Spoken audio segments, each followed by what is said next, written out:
Welcome. വെൽക്കോ, ഇത് മെൽക്കോ ആണ്. ഓഹോ, അങ്ങനെ വായിക്കാമോ? നിങ്ങളൊക്കെ ഇവിടെ പന്തൽ കെട്ടാൻ വന്നതോ അതോ സർക്കസ് കളിക്കാൻ വന്നതോ?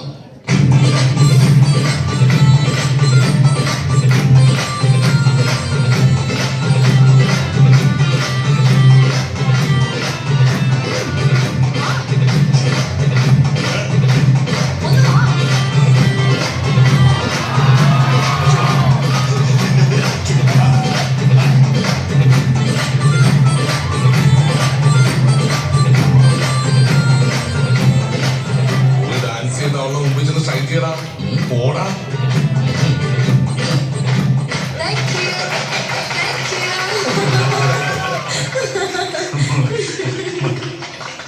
ചീറ്റി പോയല്ലേ? എന്ത് ചീറ്റിന്ന്? എന്റെ അടുത്ത് ഹനുമാനില്ലേ? എന്നെ ഹനുമാൻ വിളിച്ചാണല്ലോ. നിന്നെയല്ല, എന്റെ അടുത്ത് ഹനുമാൻ ഐറ്റമില്ലേ? നീ പോയി ബണ്ണും പാലും എടുത്തു. ആ ബണ്ണും പാലും ശരിയാ, കഴിച്ചിട്ട് മതി. എനിക്കല്ല വിശപ്പുണ്ട്. എടാ അതല്ല, ബണ്ണും വാലും ഹനുമാൻ. അതും ഇതൊക്കെ വായ കുത്തിക്കണ്ട. ഹനുമാനാണെങ്കിൽ ഒരു മേക്കപ്പ് ചെയ്യാതെ നീ നേരെ ചെന്നാ മതി. ഫുൾ മാർക്കാ. അതിൽ നിനക്ക് അഭിമാനിക്കാൻ പറ്റില്ല. ബണ്ണും പാലും എടുത്തിട്ട് വേണം.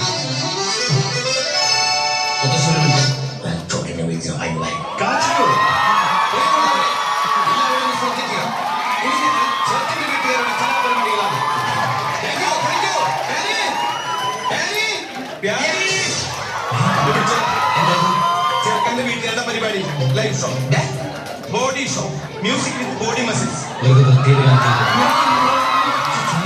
ദൈവത്തായിട്ടുണ്ട് എന്താ കാണുന്ന? എനിക്ക് വിശ്വാസമില്ല.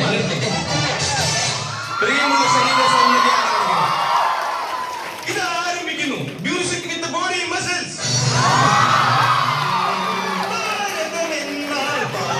നടുവിൽ കേവലം ഒരു പിടി മണ്ണല്ല, ജനകോടികൾ നമ്മെ കാഫായി മാറ്റിയ ജന്മഗ്രഹമല്ലോ. ൂരകൾ തോറും നമ്മുടെ അടിമതരാതെ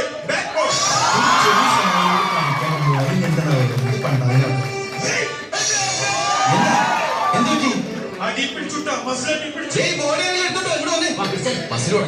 അതെ, എന്നെ ഒഴിച്ചു കൊണ്ടോണേ. പിന്നെ മുകളിലൊക്കെ അപ്പൊ തീ ഉണ്ടാവില്ല അടിയില്. പിന്നെ നീരുപോണ്ടേ? അതെ, ഈ മുത്തശ്ശന്റെ അടുത്തേക്ക് ഒന്നും നീക്കി പിടിച്ച തന്നെ ഒരു കാര്യം പറയാനുണ്ട്.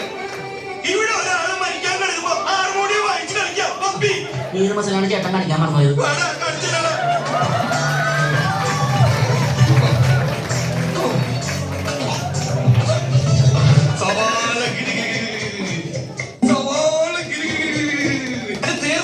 ഞാനിത് തിന്നല്ല. അതിലിത്തിരി ജീരകത്തിന്റെ കുറവുണ്ട് കേട്ടോ, കുറച്ചുകൂടി പിടിച്ചിട്ടുള്ളൂ. ഒന്നിക്കലേ ഇതിൽ മസാല പിടിച്ചിട്ടില്ലല്ലോ. ഞാൻ മസിൽ പിടിച്ചിട്ട് തന്നെയാണ് നടക്കണത്. മസിൽ പിടിക്കുന്ന കാര്യമല്ല, മസാല. ഇതിലാരാ ചേരുവ ചേർത്തത്? ഞാനാ. ആ അതന്നെ. ഇങ്ങനെ വെറുതെ അല്ല, എല്ലായിടത്തും അച്ചുകൊണ്ട് കൈയ്യത്രന്ന് പറഞ്ഞാൽ എന്താണ് തേയിലുള്ളിൽ കളിക്കാം. അതിട്ട് അങ്ങനെ കളിക്കുക. എന്താ അവിടെ ഒരു കോട്ട് പോയിടാൻ പാടില്ലേ? ഇത് പിന്നെ രുചിച്ചു നോക്കേണ്ട കാര്യമില്ല, കൈപ്പുണ്യത്തിന്റെ ഒരു മണം തന്നെ അടിക്കുന്നു. നീയൊന്ന് രുചിച്ചു നോക്കിയിട്ട് കാര്യം പറ. സിഗരറ്റും ബീഡിയും മരിച്ചിട്ട് എന്റെ നാവിൽ രുചി പോയി കിടക്കാൻ. ആഹാ, അച്ചുകൊണ്ട പോലെ തന്നെ. അതെന്താ സാമ്പാറിന് താടി മീശുണ്ടോ? അപ്പൊ എന്തിനാ ഇളക്കല്ലേ ഇളക്കല്ലേ എന്ന് പറയണേ? എന്നാ പിന്നെ അത് പറ. കേട്ടില്ല പന്നി. രണ്ട് കാലം പഠിക്കുമോ?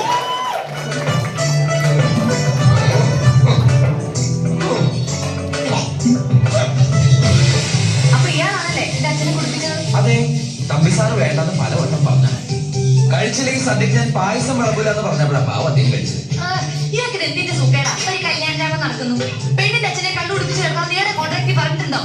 പെണ്ണിന്റെ അച്ഛനാ? മണവാളച്ചക്കനെ വരെ ഞങ്ങൾ കുടിപ്പിച്ചെടുത്തിട്ടുണ്ട്, പിന്നില്ല പെണ്ണിന്റെ അച്ഛൻ. ഇവിടെ ഏതാ ഏറ്റവും എടുക്കുമോളെ?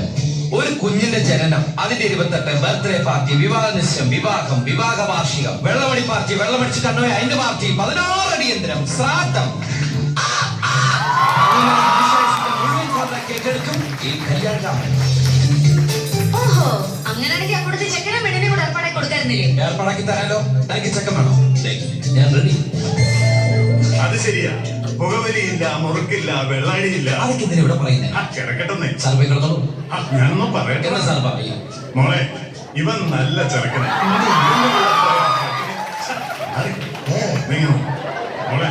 ഇവൻ നല്ല ചെറുക്കനാണ്.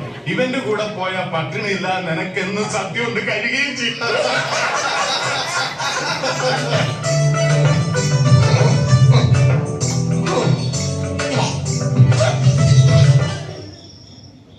ഉണ്ണിക്ക് ഗൗരിയോടുള്ളതുപോലെ ഗൗരിക്ക് ഉണ്ണി ഇഷ്ടമാണ്.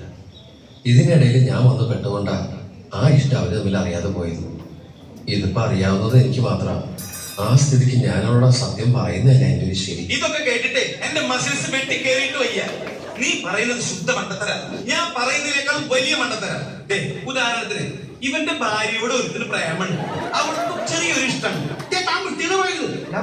ഉദാഹരണല്ലേ പറയണേ. ഇവന്റെ ഭാര്യ ഇവൻ അവര് കെട്ടിച്ചു കൊടുക്കോ? അങ്ങനെ കെട്ടിച്ചു കൊടുത്ത ഈ പന്നിനെ ഞാൻ വെറുതെ വിടോ? ഉദാഹരണം ഞാൻ മേട്ടിന് പോയടാ. ഇതിന്റെ ഇടയിൽ ഉണ്ണീന്നും ബാംഗ്ലൂരിന്നും പറഞ്ഞ് നീ വഴക്കുണ്ടാക്കാണ്ട് നീ നേരെ ചെന്ന് പറയടാ നിനക്ക് അവളെ ഇഷ്ടമെന്ന്.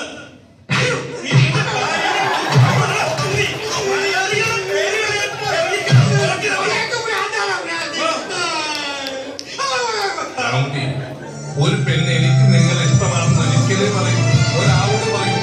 എവരത് പറഞ്ഞ നിന്റെ മുകളിൽ അവൻ ഇഷ്ടമല്ല. തെക്കേടത്തെ തറവാട്ടിലേക്ക് ഈ ഗൗരിയെ ഞാൻ കൊണ്ടുപോയിക്കോട്ടെ. എന്റെ പെണ്ണെ